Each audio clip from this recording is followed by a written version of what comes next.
If you want to be rich in 2026, watch this. There is a moment, and if you've ever been close to it, you'll recognize it immediately, where you're sitting somewhere ordinary. Maybe it's your car in a parking lot. Maybe it's the edge of your bed at midnight. Maybe it's a Tuesday afternoon at a job that doesn't know your name, only your employee number. And in that moment, something inside you gets very quiet and very honest. And the thought that surfaces isn't dramatic. It doesn't arrive with music or revelation. It arrives like a cold fact. This is not the life I imagined for myself. That moment is not a crisis. That moment is an invitation. And what you do next, not tomorrow, not when the timing is right, not after the next paycheck, but what you decide in the seconds after that thought appears, will determine whether 2026 becomes the year everything changed, or simply another year that passed. This is not a motivational speech. This is a financial and psychological reckoning, because the gap between where most people are and where they want to be isn't made of bad luck or missing talent. It is made of invisible beliefs, misunderstood systems, and decisions that feel harmless in the moment, but compound into a lifetime of staying exactly where you started. Stay with me, because what I'm about to walk you through has the potential to rearrange the architecture of how you think about money, wealth, and what you're actually capable of building. Let's be honest about something that most financial content refuses to say out loud. The majority of people watching a video called How to Get Rich are not lazy, they are not unintelligent, they are not without ambition. In fact, most of them work extraordinarily hard. They wake up, they show up, they execute. They do everything they were told to do. And yet, month after month, the numbers don't move the way they should. The savings account sits still. The debt doesn't shrink fast enough. The dream feels like it's getting farther away, not closer. And what makes this particular kind of frustration so destructive is that it doesn't just drain your bank account, it drains your belief. Every month that passes without meaningful progress becomes evidence that your brain starts filing under the category of proof that this isn't possible for someone like me. And once that category gets full enough, people stop trying in the ways that actually matter. They keep going through the motions. But the real hunger, the kind of hunger that builds empires, quietly starves. So before we talk about tactics, strategies, or the financial moves that matter most in 2026, we need to go somewhere deeper. We need to talk about the thing underneath the thing. There is a field of psychology dedicated to understanding why intelligent people make consistently poor financial decisions. And what researchers have found over decades of study isn't that people lack information. We live in the age of infinite information. The wealthiest and the most financially struggling people on Earth have access to the same internet, the same books, the same YouTube channels. Information is not the missing ingredient. What's missing is something psychologists call a money blueprint. Think of it like the operating system running silently beneath every financial decision you make. It was installed before you were old enough to question it, through things you watched, things you heard, things that were said at the dinner table or deliberately never said at all. If you grew up in a household where money was a source of tension, your nervous system learned to associate wealth with conflict, with danger, with loss. And so on a level that has nothing to do with your conscious ambitions, your subconscious mind works to keep you away from the very thing you say you want. This is not theory, this is neuroscience. The brain's primary function is not happiness, it is not success. Its primary function is familiarity. It works relentlessly to return you to what it knows, to what it recognizes as normal, even when normal is painful, even when normal is small. This is why people who win the lottery often end up broke within 5 years, not because they're foolish, but because their internal blueprint hasn't changed. They carry $1 million into a mindset built for scarcity, and the mindset wins every time. And this is also why the first and most irreversible wealth building move anyone can make in 2026 has nothing to do with crypto, real estate, or index funds. It has to do with the radical, uncomfortable, deeply personal work of examining what you actually believe about money, and whether those beliefs are yours, or whether you inherited them from someone who was also afraid. There's a story worth telling here, not about a famous billionaire, about someone far more relatable. His name was Marcus. And at 31 years old, Marcus was, by every external measure, doing fine. He had a steady job in logistics, a small apartment, a car that ran. He wasn't in crisis, but he wasn't building anything either. Every time he got close to saving a meaningful amount of money, something would happen, an unexpected expense, a spontaneous purchase, a decision that made total sense in the moment but undid 3 months of progress in a weekend. Marcus had read the books, he knew about budgeting. He'd opened a Roth IRA once and then forgot to fund it. He wasn't careless, he was caught in a cycle he couldn't see clearly enough to escape. The turning point for Marcus didn't come from a financial advisor. It came from a single conversation with his older sister, during which she casually mentioned something their father used to say when they were children. Whenever money came up, whenever there was a discussion about wanting something, saving for something, dreaming about something, their father would say, quietly but consistently, "People like us don't end up with money, we end up with character." It was meant to be comforting. It was meant to build dignity in the face of scarcity. But what it had actually done, without anyone intending it, was install a ceiling. A belief so deeply embedded that Marcus didn't experience it as a belief. He experienced it as reality. The moment he saw it, really saw it, he described it later as feeling like a room with a locked door suddenly swinging open. The belief wasn't true. It had never been true. It was a story, passed down through pain, mistaken for fact. Marcus didn't become a millionaire overnight, but he became someone who could. And that difference, between someone who can and someone who can't, is not measured in dollars. It's measured in belief. Now let's talk about 2026 specifically, because the world has shifted and the old financial playbook, work hard, save a little, retire at 65, is not just outdated. For many people, it is mathematically impossible. Inflation doesn't wait for your raise. Rent doesn't negotiate with your aspirations. And the traditional 9-to-5 structure, while still the reality for most, is no longer the guaranteed path to financial stability it once appeared to be. This creates two very different psychological responses in people. The first is paralysis, the sense that the game is rigged, that the rules changed without warning, that there's no point in trying to build something when the ground keeps shifting. This response is understandable. It's also catastrophically expensive, because every month spent in financial paralysis is a month of compound interest, of skill building, of asset accumulation that you will never get back. The second response, and this is the one that quietly separates the people who build real wealth from those who simply survive, is strategic adaptation. Not blind optimism, not the toxic positivity that tells you to just believe hard enough and the universe will deliver. Strategic adaptation is the clear-eyed recognition that the world has changed, that the old map no longer matches the territory, and that your job, your most urgent financial job, is to draw a new map. What does that look like practically? It looks like understanding that in the current economy, a single income stream is a liability, not a foundation. It looks like treating your financial education as a non-negotiable line item in your life, not something you'll get to eventually. It looks like understanding the difference between assets that grow while you sleep and expenses that quietly drain everything you earn.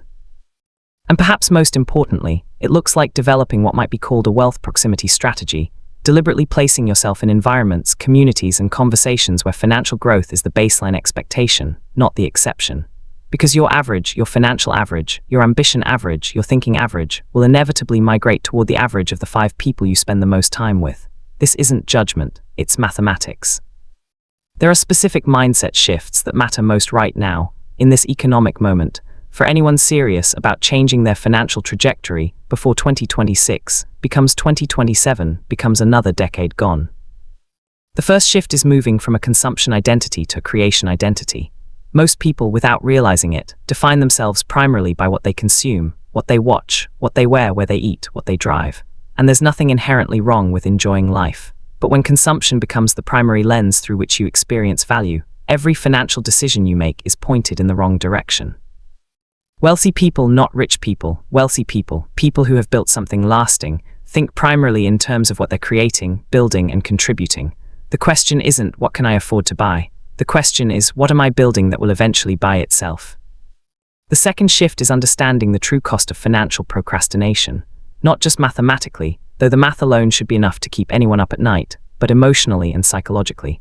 Every year you delay investing in yourself, in assets, in your financial education, you are not simply postponing wealth. You are actively choosing in 1,000 small daily moments to remain where you are. That is a choice. And it is one of the most expensive choices a person can make, because its true cost doesn't appear on any bill. It shows up 15 years later as a life that looks exactly like the one you were afraid you'd have. The third shift is learning to be comfortable being financially misunderstood. This one is harder than it sounds. When you start making different financial choices, when you stop spending the way your social circle spends, when you start investing the money that your peers are spending on the appearance of success, you will face friction. People will question your decisions. They won't understand why you're driving the same car for another 3 years, why you're not taking the expensive vacation, why you seem so focused on something they can't yet see. The ability to tolerate that misunderstanding, to hold the long vision while your short-term choices look strange to the people around you, is one of the least discussed and most essential skills in wealth building. The fourth shift is perhaps the most profound. It is the shift from seeing money as a destination to seeing it as a tool. When wealth is the destination, you are always on a journey towards something that keeps moving.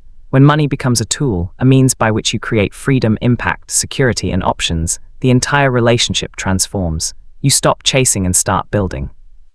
You stop measuring your worth by your net worth and start measuring it by what your resources allow you to create in the world. This isn't spiritual bypassing. This is the psychology that underlies every durable financial success story in history. Now comes the moment in this conversation where I need to say something that most financial content deliberately avoids, because it's uncomfortable and because it doesn't go viral as easily as a list of stock tips. There is no version of this that doesn't require you to change, not adjust, not optimize. Change, real financial transformation, the kind that doesn't evaporate in the next market dip or the next emotional spending spiral, requires you to become a different person than the one who created your current financial reality. And becoming a different person is hard. It is slow. It is filled with moments of doubt and reversal and forward movement that feels embarrassingly small. But here is what's also true. You have already survived hard things. You have already navigated change that felt impossible before you walked through it. The discomfort of financial transformation is real, but it is not unprecedented in your life. You know how to do hard things. You may have simply forgotten that this particular hard thing is within your reach.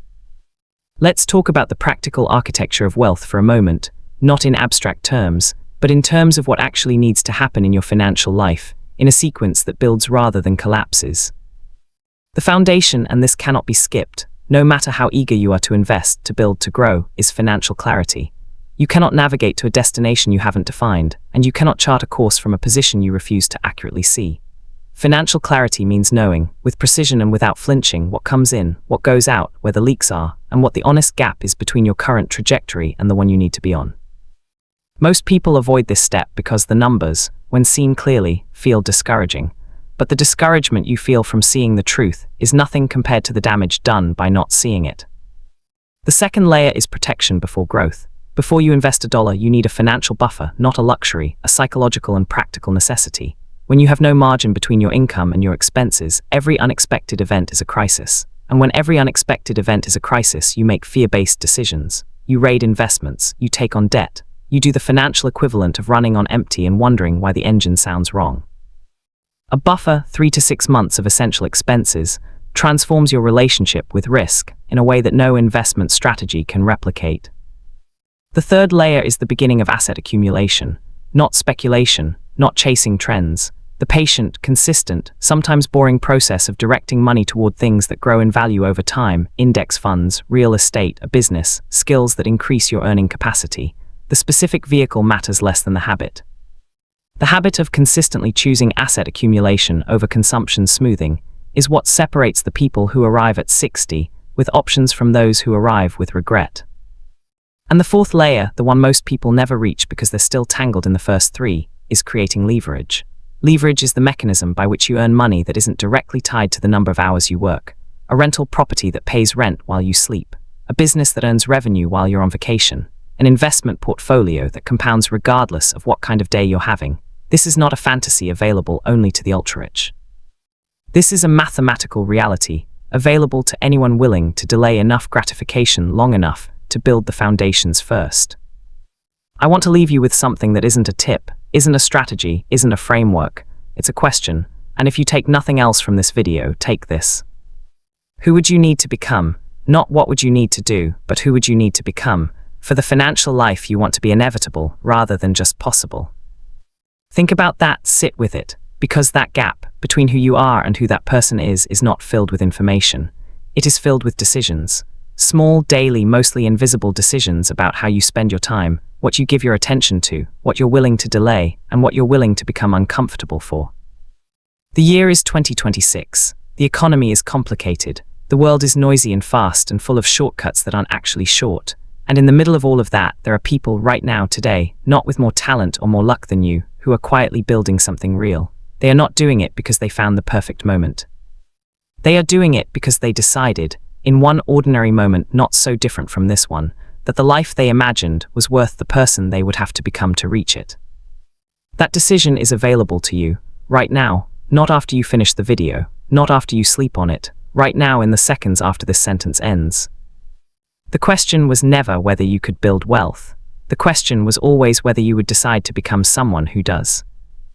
If this conversation moves something in you, if it rearranged even one thing in how you think about your financial future, then you already know what kind of content we build here.